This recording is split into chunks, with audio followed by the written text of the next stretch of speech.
सभी को सादर प्रणाम। मित्रों, आप सभी का सत्यार्थ प्रकाश संदेश यूट्यूब चैनल में मैं विकास आर्य आपका हार्दिक स्वागत करता हूं, अभिनंदन करता हूं। मित्रों, जैसा कि आप सभी को जानते हैं, हम स्वामी महर्षि दयानंद सरस्वती द्वारा रचित सत्यार्थ प्रकाश पुस्तक के ऊपर चर्चा कर रहे हैं। इसी कड़ी के अंतर्गत चलते हुए हमने आपको सत्यार्थ प्रकाश की भूमिका प्रथम, द्वितीय, तृतीय, समुल्लास को भले प्रकार से समझाया है। अब हम चतुर्थ समुल्लास के ऊपर चर्चा कर रहे हैं, जिसके अंतर्गत विवाह, समावर्तन एवं गृहस्थ आश्रम के अंदर हम अपनी बात रख रहे हैं। तो विवाह के पश्चात गृहस्थ आश्रम में किस प्रकार एक नव जो युवक होते हैं अपना नया गृहस्थ आश्रम, नया जीवन प्रारंभ करते हैं, तो उसके अंदर हमने बताया था कि जब गर्भ धारण किया जाता तो किस प्रकार करना चाहिए और किस प्रकार पुरुष को नियमों के साथ में और स्त्री को अपने नियमों के साथ में गर्भ धारण करना चाहिए। और गर्भ धारण की स्थिति किस में पता लग जाती है और कितने समय में हमारा जो शिशु होता है वो गर्भ से बाहर आ जाता है, उसके ऊपर हमने चर्चा की थी। तो चलिए आज के इस प्रकरण के माध्यम से हम जानेंगे कि अगला जो हमारा जब शिशु जन्म ले लेता है तो उसके बाद हमारा क्या कर्तव्य बनता है और गर्भ के अंदर रहते हुए कौन कौन से संस्कार हमारे किस महीने में करने चाहिए, उसके बारे में हम बताएंगे। तो पिछले वीडियो के बाद में हमने बात यहाँ छोड़ी थी कि गर्भधारण के अंदर देश काल का भी मतलब किस प्रकार का वातावरण रखना चाहिए। जब गर्भधारण होता है उस समय कौन कौन से हमारे को खाद्य पदार्थों का सेवन करना चाहिए। तो आज आगे का है, गर्भ में 2 संस्कार होने चाहिए। जब बच्चा गर्भ के अंदर होता है, जब वो उस समय हमारा कर्तव्य बनता है कि 2 संस्कार जो होते हैं उस समय, सबसे पहला गर्भधारण संस्कार तो हो ही गया है जब उन्होंने स्त्री और पुरुष ने समागम किया था, उसके बाद एक गर्भधारण संस्कार होता है। उसी के बाद चौथे महीने के अंदर, चौथा जो महीना होता है उसके अंदर हमारे को पुंसवन जो संस्कार होता है, पुंसवन संस्कार को करना चाहिए। और 8वें महीने के अंतर्गत सीमंतोन्नयन संस्कार हमारे को उनका स्त्री और उसके जो गर्भ में बच्चा पल रहा है उनका 2 संस्कार अवश्य करवाने चाहिए। फिर अगला जो 9वां या 10वां महीना होता है उसके अंदर बच्चा गर्भ से बाहर आ जाता है, तो दोनों को विधि अनुकूल करवाना चाहिए। जिस प्रकार हमारे स्वामी महर्षि दयानंद जी ने 16 संस्कारों की संस्कार विधि पुस्तक बनाई है, तो उससे के अंतर्गत क्रमवाही नियमों के अनुसार उन को दोनों संस्कारों का अवश्य करवाना चाहिए।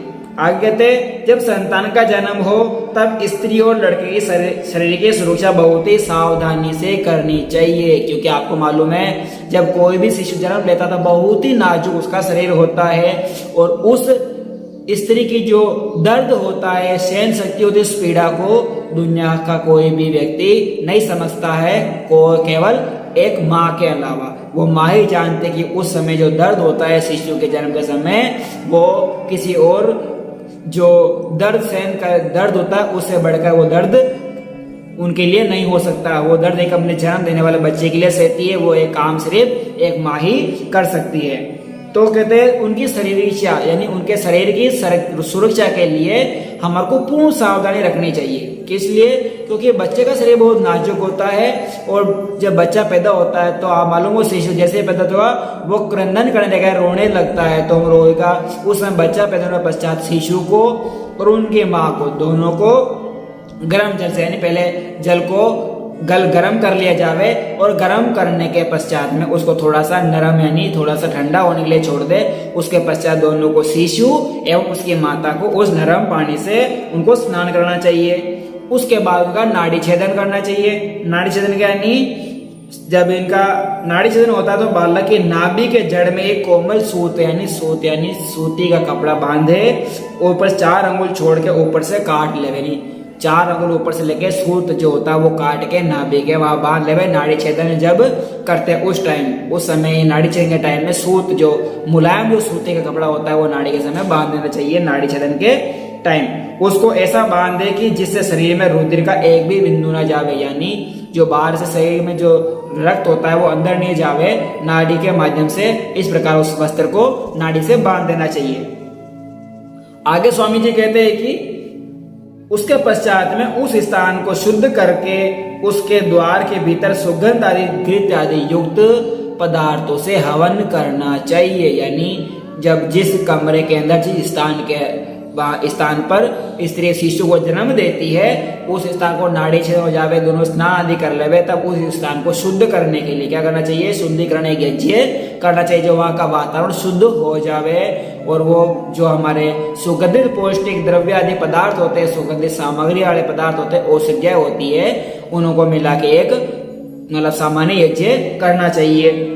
उसके पश्चात संतान के कान के अंदर यानी उस शिशु के अंदर, शिशु का जो पिताश्री होते हैं वो उसके कानों के अंदर बोले त्वम वेदो असि। क्या बोलेंगे?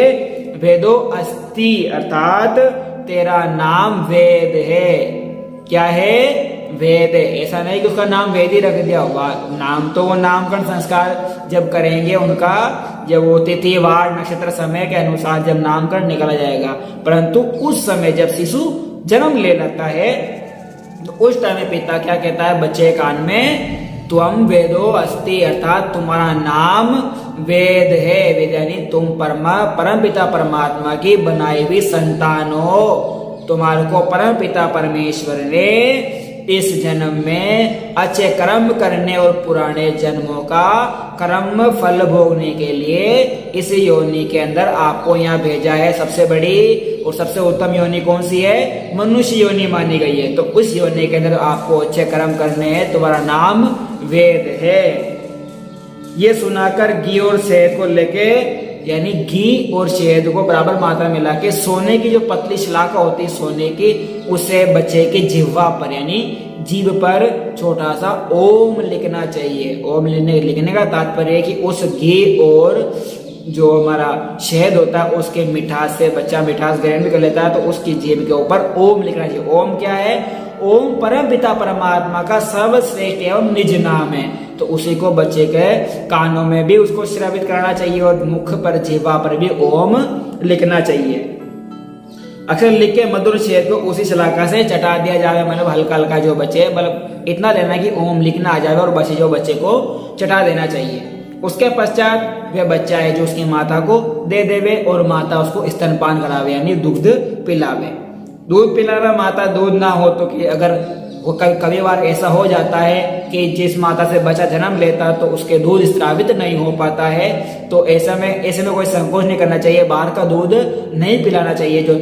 जो आज वर्तमान में चल रही है थैली वाला दूध होते हैं केमिकल, वो दूध उनको बच्चे को नहीं पिलाना चाहिए। अगर ऐसा होता है कि जिस माँ से बच्चे का जन्म हुआ और उस माँ के बच्चे को दूध स्रावित न हो रहा माँ बच्चे के लिए, तो वो एक माँ दाई माँ रख सकती है, दाई माँ उस बच्चे को दूध पिला ले, अन्यथा और किसी के लिए नहीं, परंतु उसके भी जांच पड़ताल करके। उसके पश्चात दूसरे शुद्ध कोठरी व जहाँ वायु शुद्ध हो उसमें सुगंधा यज्ञ माँ भी शुद्धिकरण करना चाहिए उस वातावरण का, और उस मतलब कक्ष में शयन कक्ष के अंदर वहां पर स्त्री और उस बच्चे को रख लेना चाहिए। सायंकाल और प्रातःकाल यानी रोज जब तक उनका नामकरण संस्कार जो जातकर्म संस्कार और नामकरण संस्कार नहीं हो जाता है, जब तक 5-7 दिन तक जब तक वो नामकरण संस्कार होने वाला होता है, तब तक वहां पर रोज सुबह और शाम आपको वहां पर सामान्य यज्ञ अवश्य करना चाहिए। इससे क्या होगा? वहाँ का वातावरण शुद्ध रहेगा और वहां पर किसी ऐसी बीमारी का वहां पर वास नहीं रहेगा जिससे हमारी जो माता और शिशु होता है उनको किसी प्रकार का नुकसान वो पहुंचा सके। तो इसका विशेष ध्यान रखना चाहिए। आगे कहते हैं तो स्वामी जी ने यहाँ पे एक नोट अवश्य लिखा है। क्या कहा है?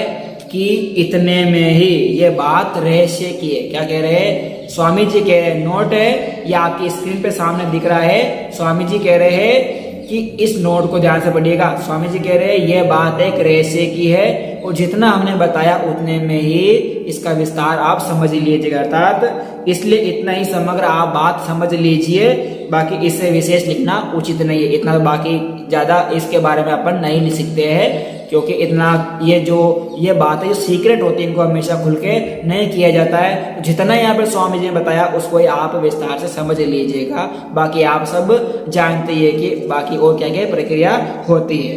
ठीक है, आगे अन्य प्रकार के उत्तम भोजनादि और स्त्री को योनि संकोच भी ना करे। पुष्टि के लिए स्त्री बाहर निकले और संतान दूध के पीने के लिए भी कोई धार रखे।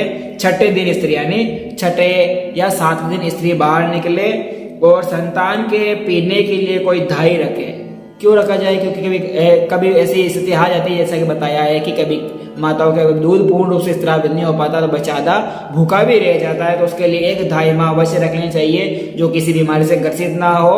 उस दाई माँ से उस बच्चे का दूध पिलाना चाहिए जांच पड़ताल करके, और वो उसका ध्यान रखना चाहिए कि वो बच्चे को समय समय पर वो स्तनपान करवा रहे हैं, दूध पिला रहे हैं या नहीं, यह माता का कर्तव्य बनता है। और वह संतान दूध पिलाए, लालन पालन करे, परंतु उसकी माता लड़के पर पूर्ण दृष्टि रखे। किसी प्रकार का अनुचित व्यवहार उसके पालन में ना होना चाहिए, यानी दोनों के, उसके बच्चे के ऊपर और दाई माँ के द्वारा दोनों के लालन पालन में कोई भी किसी प्रकार की त्रुटि ना हो सके, इसका पूर्ण माता अवश्य ध्यान रखे।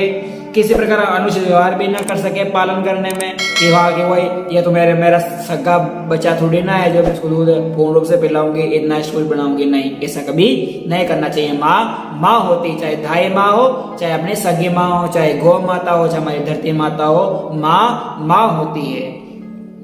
आगे कहते हैं स्त्री दूध बंद करने के अर्थ स्तन के अग्रभाग पर ऐसा लेप कर दिया है, मतलब स्त्री के जो स्तन होते हैं उस पर अग्रभाग पर ऐसा लेप कर देना चाहिए कि वो बच्चा उसका दूध नहीं पी सके, और वो पुनः स्त्री अपने शरीर में जो दुर्बलता आ जाती है उसको वापस शरीर को दोबारा से अपने जीवन, मतलब अपने शरीर को हिष्ट पुष्ट कर सके, बलवान मतलब स्वस्थ हो सके, ऐसा उसको खाद्य पदार्थों का सेवन करना चाहिए। और उसी के लालन पालन में यथा योग्य यानी व्यवहार करना चाहिए, कोई भी किसी प्रकार की कोई भी कमी नहीं आनी चाहिए।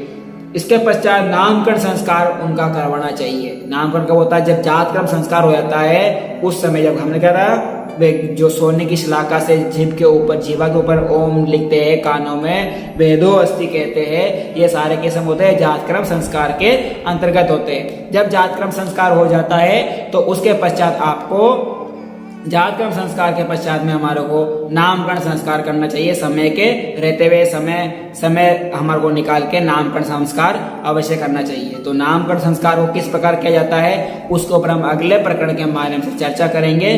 तो चलिए मित्रों, आज की वाणी को हम यहीं पर ही विराम देंगे, और अगर आप हमारे चैनल पर नए हो तो हमारे चैनल को अवश्य सब्सक्राइब कर लीजिएगा, और साथ में बेल आइकन का जो बटन है उसको अवश्य प्रेस कीजिएगा, जिससे आने वाला हर नए वीडियो का संदेश सर्वप्रथम आपको मिलेगा। और जितना हो सके शेयर अवश्य कीजिएगा। तो आज के इस प्रकरण के माध्यम से हमने इतना ही समझा कि शिशु जन्म ले लेता है, उसके बाद माता का क्या कर्तव्य बनता है, पिता का क्या कर्तव्य बनता है, और किस प्रकार उनका लालन पालन होना चाहिए, यह हमने आज की इस प्रकरण के माध्यम से यहाँ पे बात रखी। अगले प्रकरण में नामकरण संस्कार जो होता है उसके ऊपर हम चर्चा करेंगे। तो जब तक हमारे साथ बने रहिए। धन्यवाद। इति ओम शम।